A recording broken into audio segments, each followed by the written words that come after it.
I'm Cassidy, one of your Indianapolis Colts cheerleaders, and you're watching the Bleav in Colts podcast. Welcome to Bleav in Colts special live stream edition. I'm Lawrence Owen. With me, as usual, is my guy, Jerraud Powers.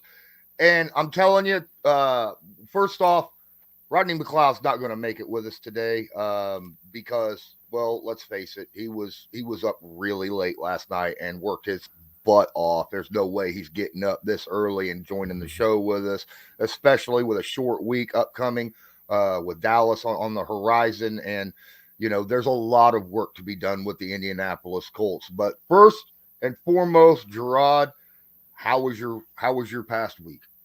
It was good. It was good, man. You know, obviously holiday weekend, this past week with Thanksgiving and all that good food and good eating.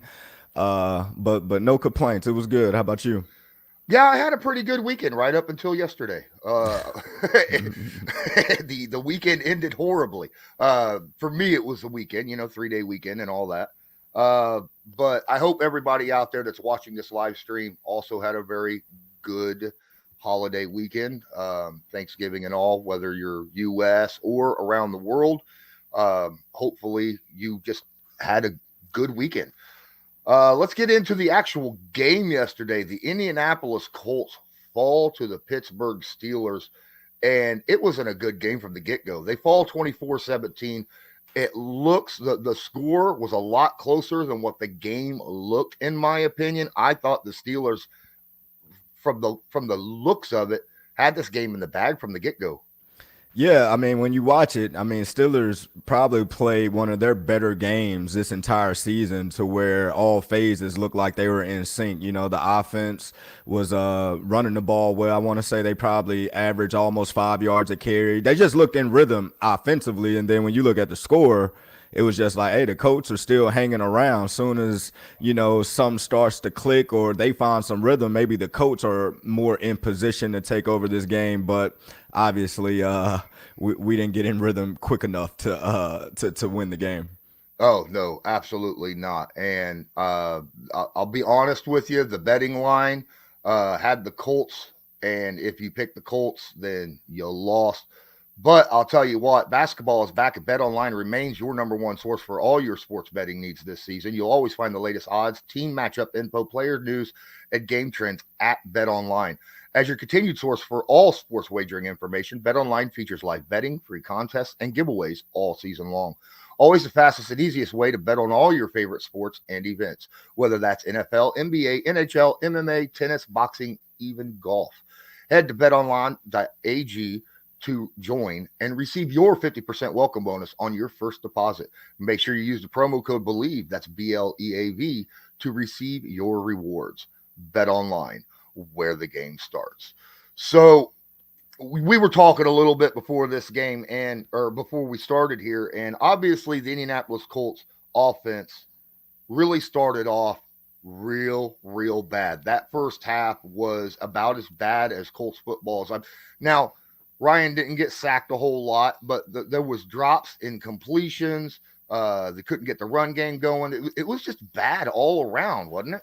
Yeah, I mean, but it's typical how this season been going. Even though this might have been the worst we've started, I mean, we've literally seemed like we've started slow almost every game this season.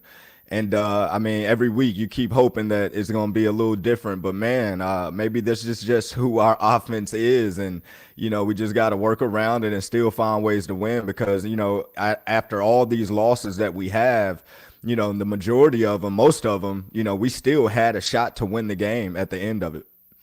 I thought the offensive line overall played decent. There wasn't a whole lot of pressure. Now, Matt Ryan had to move around a little bit, but every quarterback in the NFL is going to have to move around a little bit in that situation. He only got sacked, I think, 3 times. Maybe TJ Watt never even sniffed him, if I remember right, which was incredibly surprising to me. And we ran the ball effectively. I think Jonathan Taylor, 20 carries or so, 90 yards. We over 4 yards a carry. So yeah, offensive line definitely played well. Yeah, in this case, it was legitimately the passing game that really held us back, And I'm looking at this game, and the majority, almost all of the passes, seemed like they were absolutely contested. Now, is that a situation where you think the defense was just, the secondary, Pittsburgh's secondary has been kind of eaten up this year in the pass game, but the Colts receivers couldn't get really much separation there. Is that on the Colts or is that on Pittsburgh, do you think? I think it's a little bit of both. I mean, I think we've had, struggle, or we've, had some difficulty getting away from DBs this entire season. Even though we've had games to where we separated a little bit, the majority of it, it's been contested, throws and catches this entire year. But when you look at the Pittsburgh secondary, even though they haven't been living up to the Pittsburgh standards and having kind of a down year this year, man, they got some dudes in that secondary still. So that's what I meant by earlier, just saying the Pittsburgh played this last game. It seemed like one of their better games because their defense was out there flying around as well, especially Minka. Absolutely. Now, we will get into the chat here in just a moment, but just want to touch on a few things as we move along.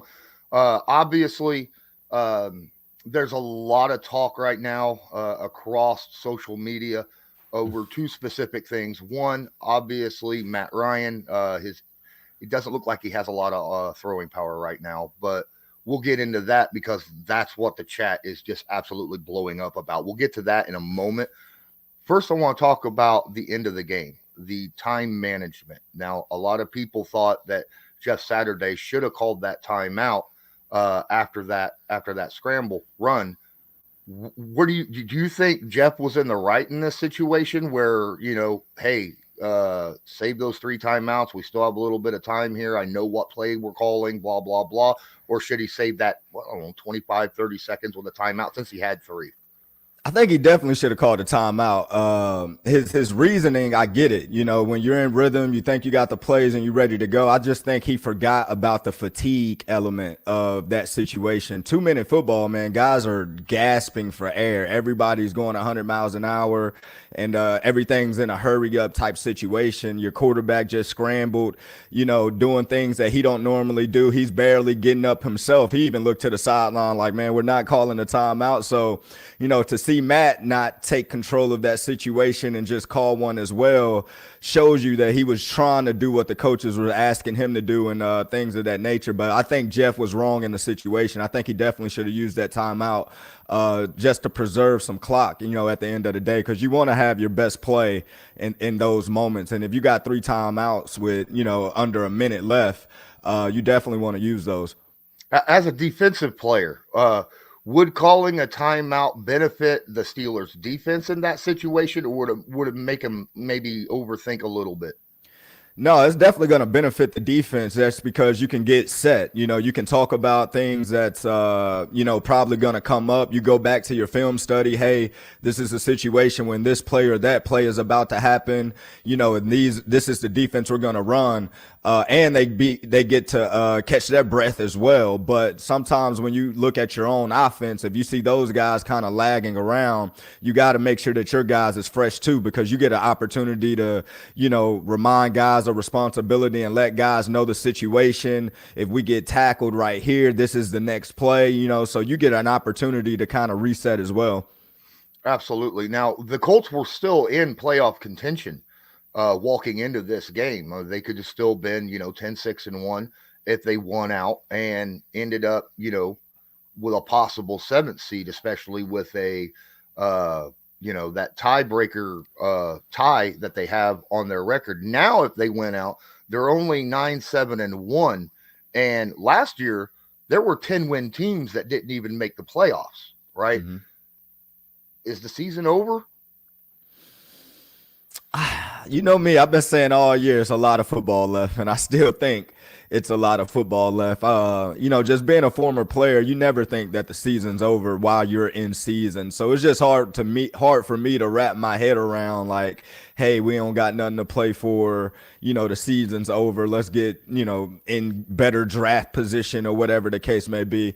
But I'm still a big believer in, man, it's a talented roster. A lot of young guys in some key spots. Quarterback situation is not up to the level we expected, but we knew this was a possibility as well. We knew Matt Ryan could possibility, possible not have a good year this year as well, just off of what we saw in Atlanta. But it is a lot of football left. A lot of good players on the roster. Still, defense is playing a heck of a job. I mean, you got to think the defense haven't given up 30 points or more this entire season. I think all the scores has been in the 20s and lower. And that's and that's hard to do in the NFL. Even your top defenses are going to have games to where offense figure it out and they run up the score. So, we're playing good football in some key spots. It's just, we haven't done enough to just get over that hump. It just seemed like we're still on the hump. Yeah, that 24 points by the Steelers was only the third time this season that the Indianapolis Colts defense has given up more than 20 points this season. So that's impressive. I think the most points that they've given up is 26 all year round. Yeah. So that's a very good defense out there. However, I'll tell you, really the position group, or the group of players out there that really did something yesterday was that special teams. Oh, my goodness. Talk about Isaiah Rodgers was doing great. And then in comes Dallas Flowers, and almost took that bad boy to the house. What do you think about the special teams play yesterday? Man, I thought they looked confident out there. I mean, getting those kick returns, 6, 7, 8 yards deep in the end zone and just hitting it, man. You just like to see guys going out there and doing their job in a confident manner. And it just seems like the special teams matched Pittsburgh's energy, because those guys were flying around out there on special teams as well. So it seemed like those guys was just ready for that challenge. And that's what you like to see when you're talking about your special teams unit all around. Absolutely. Now, did you ever play special teams at all? Hey, I'm not trying to be a diva, but I got a couple snaps out there on special teams, but I never was a core guy. I was a starter, so I never was like a serious core guy. Rodney, he plays a lot of special teams. I know. And, so he's like the Iron Man out there, right? Yeah. Rodney's having a good year, man. He's having a good year. He is. Yes, he is. It's a shame he can't be here, because I'd like to really put a feather in his cap, because he made some good plays yesterday. There was a few punts that I had noticed, both against the Colts and against the Steelers, one each, where I thought a special teams guy kind of ran into the plant leg of both punters. There were also, no flag called. I also saw some plays where holding was not called. I saw some plays where I thought pass, interference should have been called. What do you think of the refereeing yesterday? Do you think they did a good job, or do you think they were just in that aspect of, hey, let the guys play?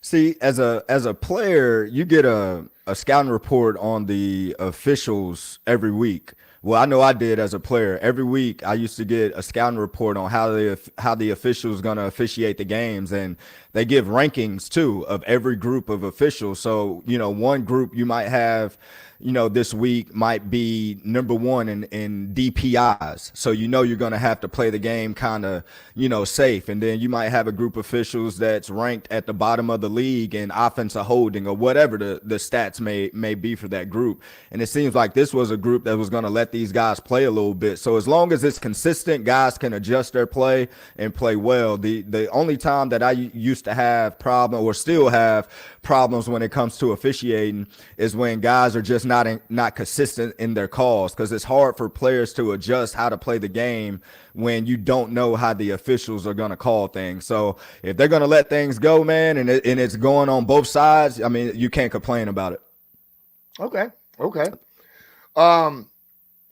Let's talk about Matt Ryan. All year I have been giving Matt Ryan the benefit of the doubt, right? Because I'm looking at the film and I'm seeing, he just doesn't have time in the pocket to get the ball downfield, things of that nature. There were a couple plays where I was like, where is the throwing power? That ball needs to get there a lot faster, right? Mm-hmm. That deep pass to Michael Pittman that ended up being a 50-50 catch. That ball seemed like it took forever to get there, and it was only like 25 yards in the air, 30 yards in the air. Is that a problem moving forward?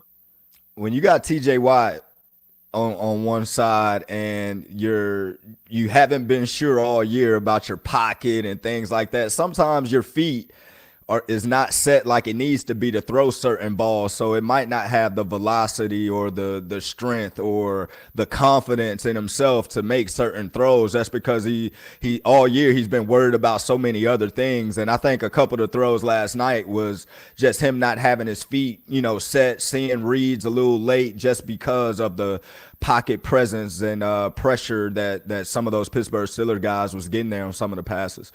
Okay. What do you think of the O-line play last night?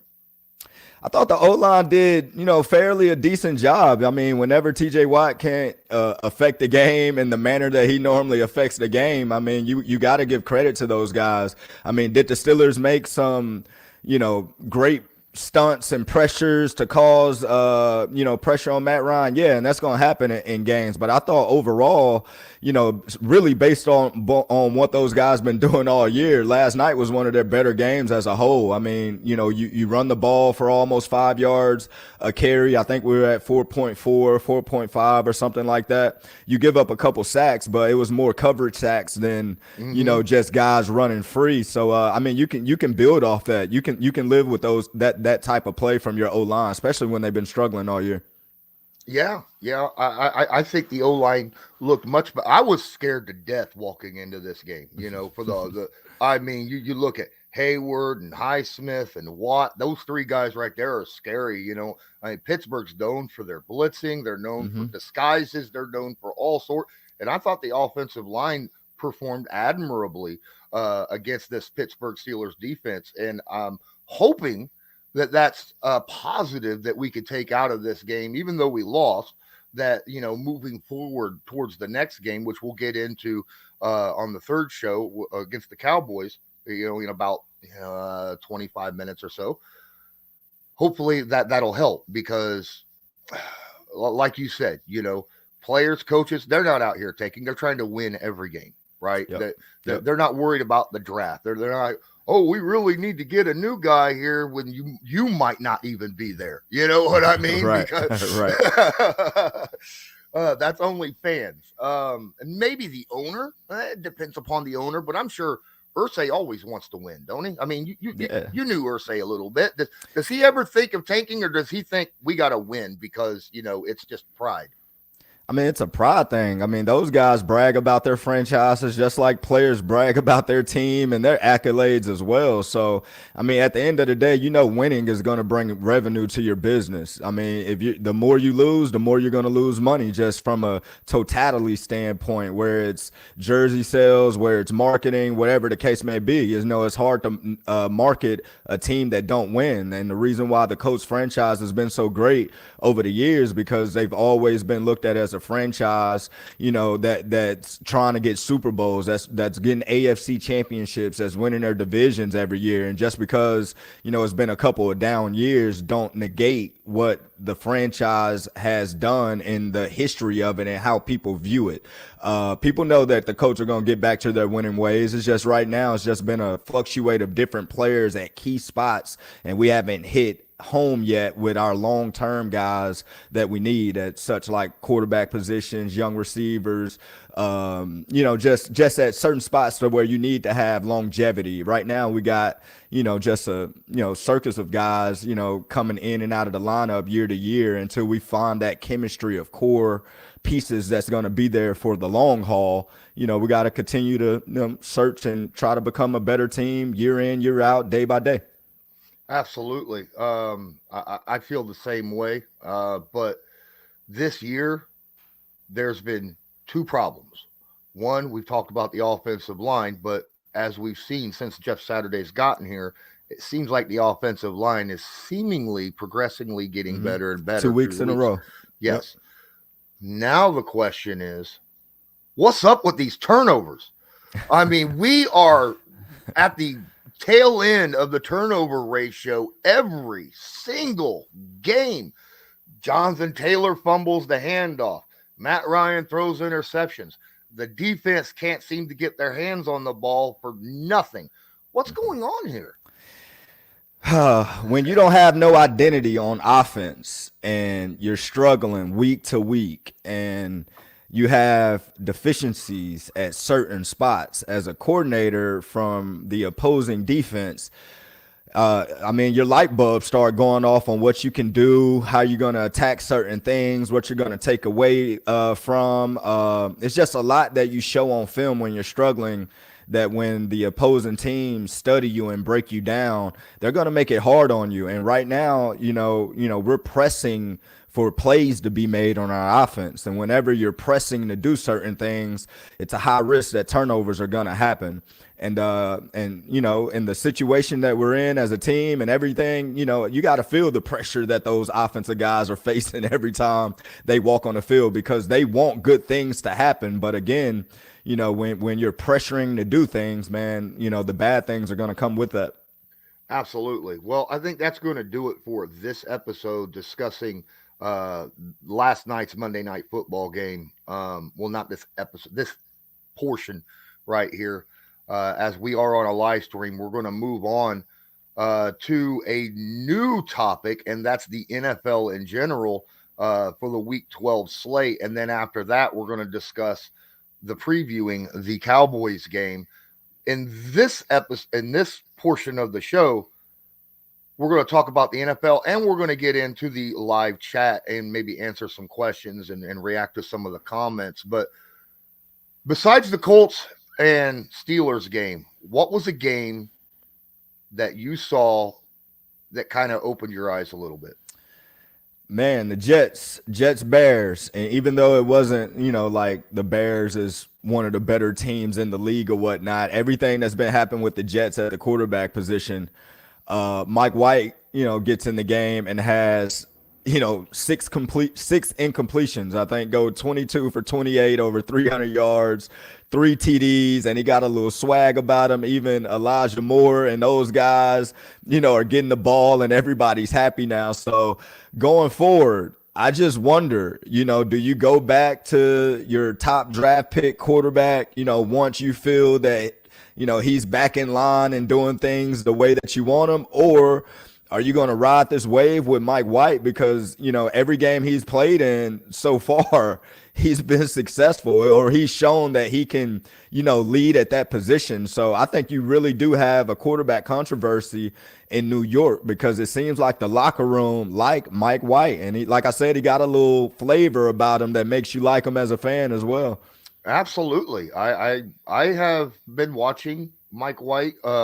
When he played against the Colts last week, he came in and played really well, or not last week, last year. Played really well when he came in. And man, that kind of, I was curious, he's played well the majority of the times he's been in. Why don't the Jets give him an extended look, in games? I don't understand that. But every team goes about things differently. So it is what it is. Let's talk about the Raiders and the Seahawks. Holy crap. Talk about making comebacks. The Raiders now have won 2 in a row and put 40 up on the Seahawks now. After they beat the Broncos, now they go out and they beat the Seahawks. Do you think the Raiders are starting to get their swag that we were hoping that to see at the beginning of the year? Well, that kind of similar situation, not living up to their expectations, and you look at their roster and it's just like, how? And then all of a sudden, the last few weeks, it seemed like those guys are starting to figure it out. Josh Jacobs running the ball like crazy. Derek Carr and Devontae seem like they got their chemistry back going, and he's getting the ball again. So I think they're a team down this stretch. Is going to be one of those guys, one of those teams that get hot, and you definitely don't want to see them, late in this season. Absolutely.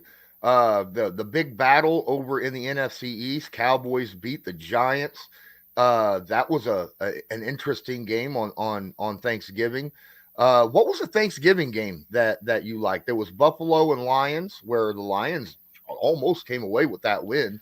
And then the Vikings, there was some controversial stuff going on in that game against the Patriots. Oh, yeah.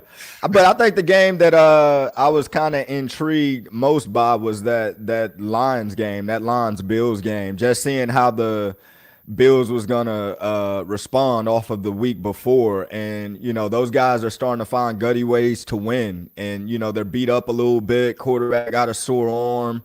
and all these other things. And, they're still putting points on the board and, still finding ways to win. So it seems like, they've been going through a tough stretch of games these last weeks, and they're showing that they got championship type mentality within that team because of the tough wins and how they've been winning these games. Absolutely. Now, obviously, there's 3 teams that I think in the NFC that got to keep a close eye on. Right now, obviously, it's the Cowboys. You got the Eagles. And in my opinion, that San Francisco team who just blanked the Saints. Yeah. I think those are the 3 big teams right now. Is there another team that you think needs to come into that conversation? We got to put more respect on the Vikings name, man. We have to. They might not be the prettiest, or we might not believe in Kirk, or whatever the case may be. It might seem a little janky on how they win, but we got to put more respect on their name, man. They're beating top teams. They only got 2 losses. And, playing some damn good football late in the season. And they've been playing good football since week 1. Absolutely. They're 9-2 right now, right? They have the second best record in the NFC, and yet we don't even put their names with, the best team. And we got to play them. Come on. Yeah. So we got a tough stretch of games coming up. Oh, yes, we do. Yes, we do. All the way up until the last game and the last game was a divisional game. So that's going to be tough no matter what. Let's get into the chat now, guys. If you're watching, go ahead and leave a question or comment. We'll see if we can't get to it. If you want to make sure that your question or comment gets gotten to immediately, make sure you use a YouTube super chat or use the donation link in the description of the video. We've already talked a little bit about Matt Ryan, so I'm not gonna. There's a lot of stuff in here about Matt Ryan. Let's talk about Jelani Woods, all right? Because we already discussed Matt Ryan and his throwing and stuff like that. Jelani Woods, was that a breakout game for him on Sunday or Monday night? No, yeah. So him being able to perform like that, especially in a big time, Monday night atmosphere, prime time game. It lets you know that, all right, we got a young piece that, got, some potential, that big of a body running, the physicality, the radius of his catch, window, or however you want to put it. I thought he played hella good. I thought he did a great job and, stepping up and just trying to be one of the key players and making plays last night. Absolutely. Now, Joey B, he's down on the Colts right now, hardcore. He's a Colts fan, but he's down on the Colts right now. He wants the Colts to tank out. He, wants the high draft pick.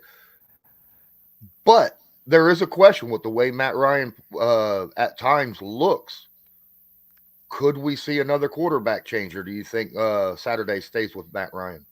I think Saturday is going to stay with Matt. I still think Matt gives you your best opportunity to win. I understand people want to tank out, but if that's not what Jim Irsay wants to do right now, because he ultimately will call that shot and nobody will know it, you just have to look at the roster moves that's going on to kind of catch on. But I think Matt just still gives you the best, opportunity to win. And then I know people want to, look at draft picks and everything like that, but I think when you look at this quarterback class that's coming in, even though it's some talented guys now, you look at Bryce Young and Stroud and, all these guys that seem very talented, I still don't think it's a guy out there that you're just like, he's the one. This is the guy we need to go here. I still, think it's a lot left to be done and a lot more evaluations to be done. It's not like when Andrew Luck, was coming out of college and you just knew this guy was just ready to be the guy. So, I think we still got to work with what we got until the best opportunity presents itself. Absolutely, and that's the thing, right? Draft, there's no guarantee in the draft, and even if you think there's a guy there and you move up to go get him or something like that, there's no guarantee he's gonna work out. Look what's going on with the Jets right now. Yeah. There's different quarterbacks fields, right? You're questionable on that situation. He's got a ton of talent, but just because he's got all that talent, where is that team sitting at right now? Sometimes a talented quarterback does not turn a team around all by himself, Right. And you hit it right on the head. I mean, there's a lot of evaluating left to go here. None of these quarterbacks in this draft look like a guarantee surefire bet, right? There's not someone that you're going to hang your hat on and go, I have to move up into the top 5 and get this guy. It just doesn't. We haven't really seen that too much in the last, 5-6 years. It seems like the quarterback market. Yes, there's a lot of scrambling athletic quarterbacks that are coming out of college right now, but not a lot of them are being super successful. A lot of those guys seem to be more of a pocket passing quarterbacks that are succeeding. And yet everybody's saying, no, it's your athletic scrambling quarterbacks that the NFL is moving towards which they are, but they're not the ones that are being as successful as more of the guys who can really sit back in the pocket and throw. Do you agree with that? I kind of do. Even let's just say like Trevor Lawrence's draft class a couple years ago. I think those guys are off to a good start. You look at Mac Jones, you look at Tua, you look at Justin Herbert, all those guys, they've proven that they can, stand in the pocket and be that pocket type passer. But they also proven that, hey, we're athletic enough to where if stuff break down, like I'm just as fast as some of these linebackers. Like Trevor Lawrence, his size, yeah, he's going to sit in the pocket because that's what he does best. But if he were to scramble and run, like he's an athletic guy. It's not like your old school Matt Ryan, Eli Manning's, your Aaron Rodgers, it's not your old school style pocket passers. Like the more pocket passers we see in today's game are coming in more so like your Josh Allen. These guys might weigh 220, 230, but when they run, you're like, oh, snap. These big ass dudes can move. Absolutely. But I mean, they're still pass first oriented quarterbacks that are succeeding, not necessarily the run first or run equal, type quarterbacks is where I'm getting. Yeah, these guys are athletic. Absolutely. Even Joe Burrow, can move around in the pocket, right? Yep. But he still prefers to sit in that pocket and throw the football, right? And that's why I'm looking at how many quarterbacks in the draft right now, the upcoming, are guys that like to sit in the pocket and drop dimes around the field. Well, most of them come from, QB throwing in the pocket type systems, even though they might have some run plays that's designed for them. But I mean, you watch Alabama and Bryce Young. I mean, he'll sit in the pocket all day until somebody comes open, if that's what he has to do. But if it breaks down, he's fast like a little DB out there that can move. Or if you look at Stroud from Ohio State, like those guys run systems to where they got to sit in the pocket and make some big time throws. I think it's just a bunch of quarterbacks that's been skill training and been brought up since 10, 11, 12 years old that really just understands the value of their legs as well.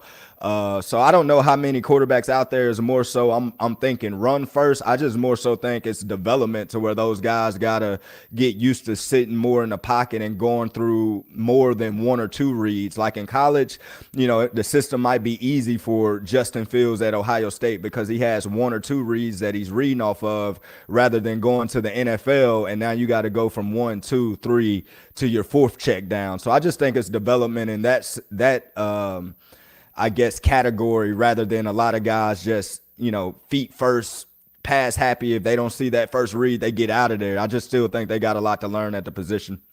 Talking about development and learning in this draft class, are you saying that possibly a lot of these guys need to sit a year after they're drafted and learn under an established veteran quarterback before they're given the reins to a team? Yeah, I think from what I've saw this year, and like I said, I'm no evaluator. I've just watched some big time college football games. Even your best quarterback, who some people think is Bryce Young, some people think is Stroud, whoever these guys got. I'm not saying that they can't play day one, but I think a lot of them will benefit, to going to somewhere to where they can learn and really, gask and get all the knowledge that they can possibly get to fulfill their potential when it is their time to play. I mean, you look at Tua's first year, we was just this past summer, everybody in the media basically saying that Tua don't got a shot. And then they were talking about his talent. This was before the injuries and all that. People were like doubting Tua as a starting quarterback. And then all of a sudden you put some weapons around him and he's the hottest quarterback in the NFL right now. So maybe last year was just some growing pains that he had to learn and do for his second year to be successful. But like I said, I'm not saying these guys can't play day one, but I think they all will benefit if they can sit and learn for a year before they, just get thrown to the fire. Absolutely. I've always been a guy. Yes, I understand that as a Colts fan, historically, the last 20 years, we had Peyton Manning who started day one. We had Andrew Luck that started day one. But that was, I feel like they were already NFL ready, right? Yeah, especially in that aspect. Sorry, go ahead. No. Didn't mean to cut you off, but yeah, like Peyton's situation. I mean, you knew Peyton was NFL ready from his sophomore year of, college, junior year of college, or whatever it is. But even Peyton, his first year through, whatever the record is, I think the record still holds today as the most interceptions, as a rookie quarterback or whatnot. So even he had to go through some growing pains and learn some stuff, but it was needed for his success. And I get that. So that's what I mean by, I'm not saying that, these guys can't come in and play day one and just go through their growing pains. But if they can sit and go through growing pains, I think it'll be more beneficial. I think it really depends upon the team around them. Do they have the protection and the weapons and stuff to really help a quarterback? Like for instance, Mac Jones walking into New England, he had an offensive line and a running game to really help him out. But when Sam Darnold walked into the Jets, he had nothing. Point. And that could have really shell-shocked, Sam Darnold and ruined the rest of his career. So you got to be careful on how you bring quarterbacks in and realize what they need at that time, right? No, I definitely agree with that. You definitely got to be careful. Like you said, Sam Darnold going to the Jets, it was a lot put on his plate where he didn't know. Like he just didn't know what to do, how to do it.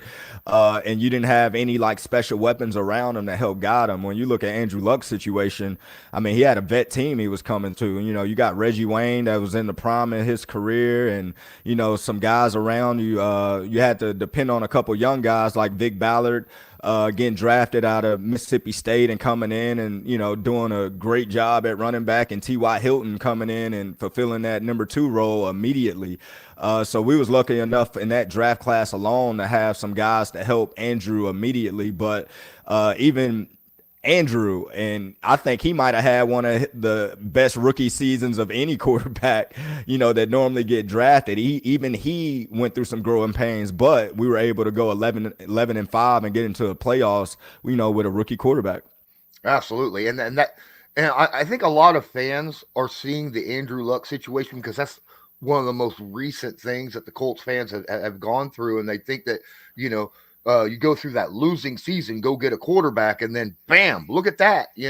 All of a sudden we're in the playoffs again. And that does not normally happen in the NFL, right? No, you're right. It's hard to find a quarterback, and when you find one, that's why you treat them like gold. Absolutely. I don't know. Okay, so with the Colts, there's some stuff in this chat here. I don't know if I want to bring it up. I'm going to bring up one thing, and we're going to talk about that before we end this. Let's talk about the Colts weapons. Mikey Mendez brings in, he puts an opinion out here and says that he thinks that Paris Campbell should be our wide receiver 1 and Doolin 3. Do you think that right now that the Colts are using the wide receivers properly, or do you think that maybe a shuffling around of where guys should happen? I mean, guys are at their position because of their skill set. I mean, you put Parrish at the X. I mean, he don't fit, in the X position. But when you want to say shuffle around, if you want to talk about targeting or who's I think that's it. priority, Yeah. that's a different situation. I mean, Paris has been a guy that kind of showed some playmaking ability. So of course you want to see him get more touches, but Pittman has still shown that, he's a down the field, big body, big type catcher, can become a big red zone type target as well, to where, he deserved his targets as well. But when you look at everybody else, even Mike Strahan, I think I keep pronouncing his last That's name right. wrong. That's right. He's more of an X style receiver because of his style. I mean, his skill set and his size. So it's hard for him to kind of crack that rotation like that unless something is wrong with Pittman, because Pittman is the better X than Strahan, at the end of the day. So I get the shuffling guys out, maybe getting more reps for some guys and some key positions, but when it comes to them in a position, they're where they're at because of their skill set. But like you said, if it's a priority situation, when it's like, hey, we need to target this guy more or that guy more, I'm with you. In Paris need to get probably a little bit more targets, just because he's shown more playmaking ability with the ball in his hands. Absolutely. So I got a question. You got your X receiver on the outside, your opposite receiver on the outside. What's the difference between that? Yeah, the Z. What's the difference between the X and the Z? The X is normally on the ball. He's not going to go in motion. So where he lines up, that's like he's set. The Z is guys that can move around. Hey, let's motion him. And now when the play snap, you might be at the number 2 receiver, or you might be at the number 3 receiver, just depending on the motion or the play called, or and all those things. But the Z is the guy that can move. X is normally, like Reggie Wayne played the X. We didn't see him go in motion much unless it was certain play situations or certain calls. But normally Reggie was going to line up X position, and you're going to know where he's at. And it's easier for a quarterback to determine the defense, especially when you got. That's why normally back in the day, your best wide receiver played the X position, and the defense always, especially when you got a big dog, let's just say is Randy Moss at the X, the defense is always going to adjust to whatever the game plan is, and people know Randy Moss is going to be the main topic in the game plan. So it's easier for quarterbacks to make checks, audibles, get guys in the right position, because the defense kind of got to tip his hat to that X if he's your best guy at wide receiver. Absolutely. Awesome. So do you think Paris could play that Z position instead of just the Y? Yeah, and I'm pretty sure it's been certain personnel calls or certain personnel groups to where he is the Z. But normally, like you say, Paris is that number 3 receiver, and he comes in as the Y, and that guy is normally a guy that can move and do the same thing that the Z. But normally, when your X and your Z is your number 1s on your outside position, it's the bigger style type of receivers, if that makes sense. Well, I mean, T.Y. Hilton, he was a Z, wasn't he? Yep, T.Y. was a Z, moved around a little bit, but his skills, the reason why he was a Z is because we didn't want T.Y. at the X and he couldn't move because he was a smaller guy, shorter guy. So if guys were to come up and press him, it can kind of mess up his rhythm a little bit. So you wanted T.Y. to get as many free releases as he possibly can. At least that was my thinking with it when we used to line up against him, and even when I played against him as well. All right. Well, thank you for discussing that. We're going to get in now to the upcoming game against the Cowboys. This might be the toughest game of the season. I know we played the Eagles, but this Cowboys offense is scary good. They're on a on a tear right now through the NFL. Really putting down opponents. Who's the guy over there right now for the Cowboys? Is it Elliott? Is it the other running back? I mean, Pollard. Yeah. Is it Pollard? Is it Zeke? I don't know. Both one week one guy does really well. The next week the other guy seems to pop off and do some stuff. Who's that main guy over there, do you think, right now? Oh, I think it's Zeke for sure. Pollard complements Zeke well just because they're two different style running backs. Zeke is downhill. As a defense, it's hard tackling Zeke. Like, you might hit him first quarter, second quarter, but when that third, fourth quarter comes, that's when he's normally busting, 10-yard game, 15-yard game, 20-yard game, just because he's a bigger body. Like, it hurts to hit Zeke. And then, boom, Pollard comes in the game, and he's more shifty, doing different things out of the backfield, more speed, more burst, more agility. So they complement each other well. But if Zeke is not doing what he needs to do downhill, as far as just blow after blow, trying to, punish the trenches, soften up the defense a little bit when it comes to that, Pollard wouldn't be as successful as he is. Not saying that he wouldn't have his games to where he go crazy, but if Zeke is not getting, 4 or 5 yards a pop, just downhill runs, the defense is not really worried about that run game. And then when they know you got to pass the ball now, it makes it easy as a coach to call his system. Okay, and wide receivers over there with a certain Amari Cooper gone, seems like CD's starting to really pick up, isn't he? Man, I question that move when they traded or let go, however it happened with Amari, just because, Amari is one of the better receivers in the league, and you just don't let good players go on your roster. But obviously they saw some in CeeDee Lamb last year that was holding them back a little bit, and they, realized that he was ready for that bigger role. And I think he's definitely proved this year that he's wide receiver number 1, and he'll be one of the better wide receivers in the league for a long time, along with a lot of these other, great wide receivers that's, 3 years or younger in the league, because it's a lot of them, and they're in that position. It's a talented group. And it's a lot of corners that's coming up in the league that's 3-4 years and younger, that's very talented. So I think the league's in good hands, especially, with CeeDee Lamb, one of the leaders of the wide receiver core. Absolutely. Now, because I believe it's scheme, obviously, the Colts seem to give up, I think, a league high in opposing quarterback completion percentage right now. And I mean, they don't give up a crap ton of yards passing, but they give up the underneath stuff. Could that be a problem with the yak yardage that the Cowboys are known for? Maybe. But when I look at the Cowboys defense, man, they're such a veteran defense right now, in every position, from the D-line, linebackers to the secondary, got just key guys, that earned their way and been around for a long time. And it just seems like their style of play is, we might bend in certain situations, but we definitely don't break, and we definitely opportunistic when it comes to trying to get interceptions, strip fumbles, turnovers. So in their defense and their style, it's a lot of eyes that's on the ball. So you're going to give up some underneath stuff, but you don't see as many explosive plays given up by Dallas.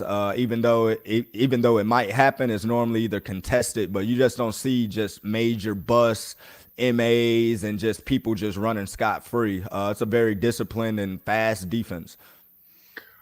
Oh my gosh, talk about this defense. I mean, the sacks are ridiculous. I mean, Micah Parsons has 12 sacks on the year. DeMarcus Lawrence has 6. Big old Tank still over there producing. And then Doris Armstrong has 8 sacks. That's just, and then Dante Fowler Jr. has 5. These guys are out here just sacking everybody. They got 45 sacks already on the season. What do you do? You better just do what you do and hope you do it the best that you've ever done it. Because when you got dudes, you just got dudes. And this will be one of those games you're going to have to win your matchup. You can't help everybody. You can't you can't double team everybody. You can't chip everybody. You can't send the running back. You can't slide to protection to this side every time. So it's going to be one of those games to where it's going to become matchup football. And you're going to know easily who's the weak link. You're going to know easily, who's giving up what, or you're going to know easily who's dominating, whether it's somebody on the offensive line that's dominating Michael Parsons, or Michael Parsons dominating somebody on our offensive line. Well, with the amount of sacks that we've given up, and then the amount of sacks that the Cowboys are known for getting, I mean, they get so much pressure on the quarterback defensively. Man, Matt Ryan, that's going to be kind of scary. I mean, he can move around in the pocket, but You'll have to do get the you? ball out fast. You're gonna Yeah, have to get the ball out fast, and you're hoping Jeff, with his offensive line expertise. I mean, the last 2 weeks has been some positive. If there's anything positive that we've been seeing that's changed since he's become head coach, has been that offensive line. So you hopefully off of last week's game and last night's game and them playing well and them watching the film today and them continuing to build on the success they've had these past couple of weeks, you will hope that, that takes another step, this week. So hopefully Jeff will have some good, I mean, he's faced some tough defensive line in his past to where, it's had to be a lot of one-on-one matchups as well. He had Dwight Freeney and Robert Mathis and 13 straight training camps, both on either side. They had to figure out how to block them. So I'm pretty sure he's going to have a good game plan for us. So it'll be a good one to kind of keep your eyes on, for this game. absolutely. Is there a weakness on this Cowboys D? Do you think that the Colts should exploit? Offensively. I think whenever you see that you got your one-on-one matchups, you got to take your opportunities. When you look at our wide receivers, we're more bigger bodies, so we got a longer catch radius. When you look at the Cowboys DBs, it's more your shifty type guys that might not be as tall, but plays the ball well. Got great ball skills and all those type things. But when you're talking about 6'4", 6'5" type receivers, you're gonna have to give those guys opportunities to use their God-giving size and strength to try to not bully but try to just take advantage of your opportunities. So whenever we see our one-on-one matchups, I think we definitely got to at least give the guys an opportunity to go out there to make plays, because if we don't make the big plays, we're not going to win anyway. So you might as well take your opportunities and making those. So last week, in the third quarter, near the end of the third quarter, the Colts were in scoring position inside, I think, the 5-yard line, 6-yard line, and the handoff was misconstrued. We talked about Jonathan Taylor being the fault of that fumble, where he tried to looked like he kind of tried to grab it with his hands rather than let it hit his breadbasket and close around. When you have a superstar, a guy like that, but he starts to show a little bit of fumbling issues, because that would be his 4th turnover, even though that turnover was given to Ryan because he technically was the last person to have possession of the ball. It was on Jonathan Taylor. When he has a fumble or a turnover, a lot of people were talking to me about, you should sit him for a drive. I'm of the feeling if it just happens once, you give the ball right back to him so that he could put that last fumble out of his mind immediately. But what are your thoughts? Some people got to get out of the little league mindset. Jonathan Taylor is not out there trying to fumble the ball. He works on carrying the ball and doing all that type of stuff. They work on that stuff every week, whether he has a year to where he has no fumbles or a year to where he might have 3 or 4. And a lot of those times, you got to think, if I hand you the ball, and I'm not saying you specifically, Lawrence, but anybody the ball, and I tell 6, 7 people to get around you and just start raping at the ball, trying to grab it, doing everything you can, 9 times out of 10, maybe 10 out of 10, you're going to probably drop the ball. So that's why you're hoping that you get down, or you're hoping the whistle's blown or anything like that. It's just unfortunate. Jonathan had some situations, like you said, that fumble is just mechanics, just let it get in the breadbasket. It wasn't like, a player ripped it out or anything like that. But a couple of his other fumbles, it's been some guys that's coming in and just hit the ball at the right spot, hit his elbow at the right spot, and then, or maybe 5 or 6 guys are all grabbing at it and pulling fingers and all that, to where you might, drop it at the end of the day. But last night, that fumble between him and Matt Ryan, that's just, a mechanic type thing. And, as a player, he's human as well. He make mistakes as well. But I'm not sitting here thinking that Jonathan Taylor has a problem fumbling the ball, because he hasn't shown this his entire career. Sometimes, it'd be like that sometimes. Okay. Gardaki's Playground drops in and says, from the way it sounds, that maybe we're misusing Taylor's skill sets. Do you think that there's some plays that we need to be using more to take advantage of the skill sets that Jonathan Taylor has, like more I don't know, flat out running back screens or something of that nature? Maybe we can find some different ways to get him the ball. I mean, that's with everything. Everybody has something that, maybe we can do differently to get better at, or find them or put them in better position to, make plays or whatnot. But wasn't nobody complaining last year about Jonathan Taylor. And we're using him the same way. So, it's one of those damn if you do, damn if you don't. I think, what we've been doing is fine how we're using him, because that's his style back. He's a downhill bruiser. And that's what he is. And he's a home run hitter as well. It's just, every week is not going to go perfect for running backs, all the time. I mean, Derrick Henry played the Cincinnati Bengals last week, and I want to say he only had 40 yards rushing, 30 some yards rushing, and on like 20 carries or something like that. So, I mean, it's tough out there for the best running backs in the league, because you're facing 9-man boxes week in, week out. So if one guy's not doing their job within the trenches from a blocking standpoint, you can be damn Barry Sanders. You're going to get tackled, for tackle for loss or for no gain, so it's a lot that's dependent on being successful from a running back position. I mean, we're lucky enough to have one of the better running backs in the league. But at the end of the day, I mean, he's human too. I mean, he just can't run through 11 professional football players every time that he get it.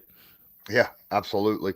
What are you thinking about the Colts secondary? As a former secondary player yourself, the starting guys, what are your thoughts on Brandon Facyson? There's a lot of people out there that think Facyson is not fans, we'll say, that don't like the play that Brandon Fayson's putting out. I think all year I've called Brandon Facyson out on maybe 4 bad plays, and yet I've yelled about a lot more than that on some really good plays just in the last few weeks. What's your thought on Brandon Fayson's play so far this year? I mean, it might not be like what he wants it to be. I mean, but I'm not going to sit here and say that he's a problem on defense, or that I'm worried about his playing and all that. These guys are making contested catches.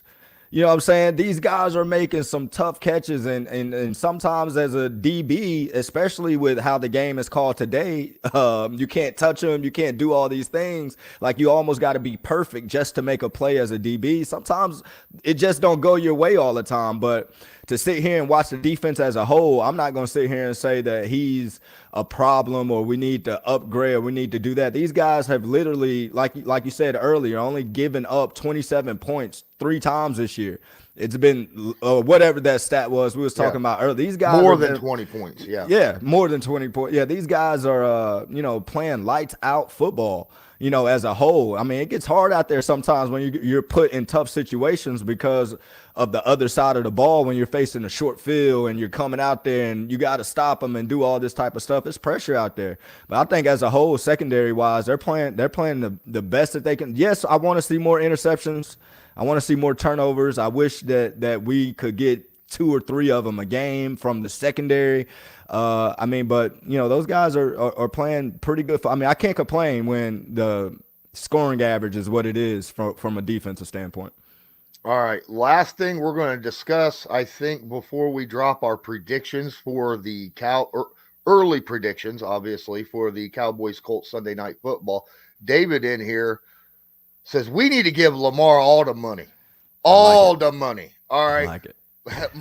My question, do you think he's available this off season, and would you go after Lamar if he was? I mean, the season's about over. I know he said he wasn't going to do any negotiations during the season, but you would think that the Ravens, like I said, we just talked about how hard it is to hit home at the quarterback position. And you wouldn't think that the Ravens would let a 25-year-old MVP, walk out of that door. But if he was to walk out of that door, Coach need to call and give him whatever he needs to get. I mean, you got certain pieces that, with his style of play and the system that he would have to, be in to benefit his style with the legs and the throws. You got the running back already in Jonathan Taylor. You got Jelani Woods and some tight ends with these big catch radius. It'll be exciting. It'll be something that I would fully support if the opportunity come. But I can't see Lamar in any other jersey other than that Raven jersey with that 8 on. So there's absolutely no worry about a repeat of a Russell Wilson situation with Lamar Jackson. I don't know if I want to put the Russell Wilson situation. Well, I guess it is kind of comparable. But I think Russ kind of forced his way out with some of the antics that he was doing in Seattle, and Seattle was gladly to let him walk just off of everything that's coming out now with Russ and his aura and the diva-ness and, locker room guys not really, being that type of person. Lamar's different. I mean, he's the heart of that team, the soul of that team. The fan base love him. And don't want to see him walk away. I'm pretty sure he don't want to walk away, but business is business at the end of the day. If he was to walk, I don't think it's because there were any type of friction or where these two parties was ready to just, get rid of each other. I think it'll just be more business wise. And, he didn't like the number that they were offering. Okay. That's my opinion though. Yeah, that's fine. That's perfectly fine. Now, obviously, Lamar is a special quarterback in the NFL. I believe he's almost impossible to fully defend as a defender, right? Because you got to worry about his arm, then you got to worry about his legs. How long into the future are those legs going to be a major part of his game? That's a question that I have, though. Being that he's 25 right now, is he still going to want to be running like that when he's 29, 30? Michael Vick was, even though it wasn't at 4.2, it was at 4.4. So you take your poison. Anybody that's just with, I mean, if Lamar, the older Lamar gets, obviously the less he's going to want to do that. But at that same token, the older he gets, his slowing down from the legs is still faster than any other quarterback that's going to be in the league, at the end of the day. So I still believe that, for his entire career, he's still going to be able to use his legs until, the day he feels like he want to hang up his cleats. Just because, like I said, at that position, his legs is still going to be a weapon at 34 years old, 35 years old, because it's going to still be faster than any other quarterback defenses are used to, seeing. Okay. All right.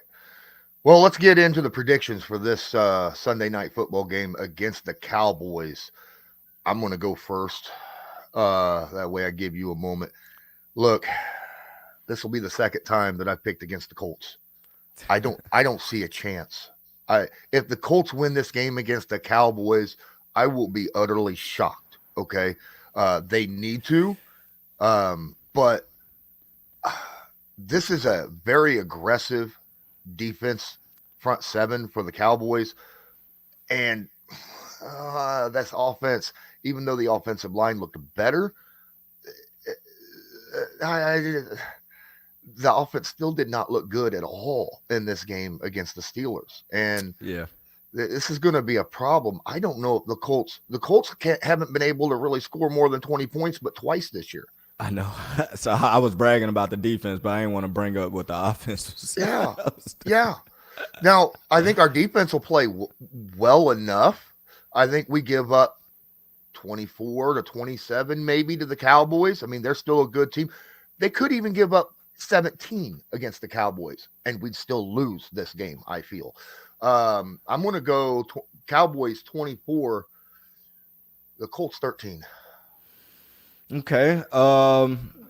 The only thing that worries me, well, not the only thing, the biggest thing that worries me about this game is just it being on the road at Dallas. And Dallas got a lot that it's playing for, and they know that they can't slip up and lose this one with how tight their NFC East race is going and positions and, and all those type of things. So I think it's a big game for them. I think the crowd's going to be crazy. It's going to be a crazy atmosphere. And I think our defense, even though they've been playing well, I think it's going to be too much for them to on the road to, continue that high level. So I'm going to say Cowboys 31. This will be the first time all year we give up 30. So I'm going to say 31, and I'm going to say the Colts 17. Yeah. It is what it is. It's the first time I picked against the Colts, but Yeah. I had to this game. Rodney, if you watch this, you tell the whole team this is the first time that Jerraud has picked against you all year, and see if that I mean, obviously they probably they're probably gonna win. They're probably gonna go out there and win. Yeah. That's why I'm doing it. I'm hoping that jinx thing. Yeah, let's do that. It'd be nice to walk into Dallas and come away with the win. I don't see it. We beat Dallas, and everybody be talking about extending Matt Ryan for next year. So unless it's Jonathan Taylor for 300 yards on the ground. That's true. And 6 touchdowns, Buffalo. All right, guys. Thank you so much for watching and listening on your audio podcast. Make sure you smash that like button before you leave if you're watching on YouTube, and subscribe if you're not subscribed. You can check out Jerraud Powers, myself, and Rodney McLeod on the Bleav in Colts every week, except Rodney wasn't going to be here this week, obviously, because of the Monday Night Football game. But when he's able to, he's here. And until next time, as usual, for Jerraud Powers and myself, go Colts. This was Bleav in Colts, brought to you by Bet Online. And as usual, go Colts. Do you believe?